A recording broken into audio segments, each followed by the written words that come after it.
ನಮಸ್ಕಾರ. ಏನು ಇದೇ ತಿಂಗಳು 9ನೇ ತಾರೀಕು ಮನೆ ಮನೆ ಬಾವುಟ ಅಭಿಯಾನ. ತಮಗೆಲ್ಲರ ಗೊತ್ತಿರುವಂತ ವಿಚಾರ. ಇದು ನಮ್ಮ ಕನ್ನಡಿಗರ ವಿಜಯ ಸೇನೆ ವತಿಯಿಂದ ನಮ್ಮ ಹಬ್ಬ, ಎಲ್ಲ ಕನ್ನಡಿಗರ ಹಬ್ಬ. ಇದರ ಬಗ್ಗೆ ನಮ್ಮ ಸಂಸ್ಥಾಪಕ ರಾಜ್ಯಾಧ್ಯಕ್ಷರಾದಂತ ಶ್ರೀಯುತ ವಿಜಯ್ ಕುಮಾರ್ ಎಸ್ ರವರು ಮಾಹಿತಿಯನ್ನು ನೀಡುತ್ತಾರೆ. ಬನ್ನಿ ಹಾಗಿದ್ರೆ ಆ ಮಾಹಿತಿಯನ್ನ ನೋಡ್ಕೊಂಡು ಬರೋಣ ಸ್ನೇಹಿತರೆ. ನಮಸ್ಕಾರ, ನಾನು ನಿಮ್ಮ ವಿಜಯ್ ಕುಮಾರ್ ಎಸ್, ನಮ್ಮ ಕನ್ನಡಿಗರ ವಿಜಯ ಸೇನೆಯ ಸಂಸ್ಥಾಪಕ ರಾಜ್ಯಾಧ್ಯಕ್ಷ.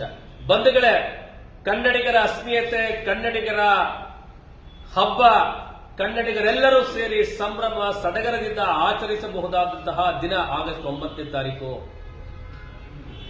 ಈ ದಿನ ನಮ್ಮ ಹೆಮ್ಮೆಯ ಮಹಾರಾಜರು, ಮೈಸೂರು ಸಂಸ್ಥಾನದ ಮಹಾರಾಜರಾಗಿರ್ತಕ್ಕಂತಹ ಶ್ರೀ ಶ್ರೀ ಶ್ರೀ ಜಯ ಚಾಮರಾಜೇಂದ್ರ ಒಡೆಯರ್ರವರು ಭಾರತದ ಒಕ್ಕೂಟದ ವ್ಯವಸ್ಥೆಗೆ ಕರ್ನಾಟಕ ರಾಜ್ಯವನ್ನ ಸೇರಿಸಿದಂತಹ ದಿನ. ಈ ದಿನವನ್ನ ಕನ್ನಡಿಗರೆಲ್ಲರೂ ಸೇರಿ ಅತ್ಯಂತ ಸಂಭ್ರಮದಿಂದ ಸಡಗರದಿಂದ ಮನೆಗಳ ಮೇಲೆ ಕನ್ನಡ ಧ್ವಜವನ್ನು ಹಾರಿಸುವ ಮುಖಾಂತರ ಕನ್ನಡ ಅಸ್ಮಿಯತೆಯನ್ನ ಎತ್ತಿ ಹಿಡಿಯೋಣ ಬನ್ನಿ.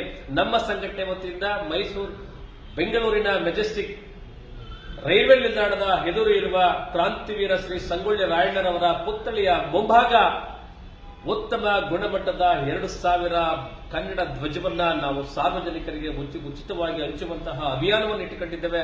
ಈ ಒಂದು ನಮ್ಮ ಕನ್ನಡಿಗರ ವಿಜಯ ಸೇನೆಯ ಬಾವುಟ ಹಂಚುವ ಈ ಒಂದು ಅಭಿಯಾನಕ್ಕೆ ತಮ್ಮೆಲ್ಲರ ಪ್ರೀತಿಪೂರ್ವಕವಾದ ಹಾರೈಕೆ ಇರಲಿ. ನಮ್ಮ ಕಾರ್ಯಕ್ರಮದಲ್ಲಿ ಭಾಗವಹಿಸಿ ಕಾರ್ಯಕ್ರಮವನ್ನು ಯಶಸ್ವಿಗೊಳಿಸಿ ಕನ್ನಡದ ಅಸ್ಮಿಯತೆಯನ್ನ, ಕನ್ನಡ ನಾಡ ಧ್ವಜವನ್ನ ಮನೆಗಳಲ್ಲೂ ಹಾರಿಸೋಣ.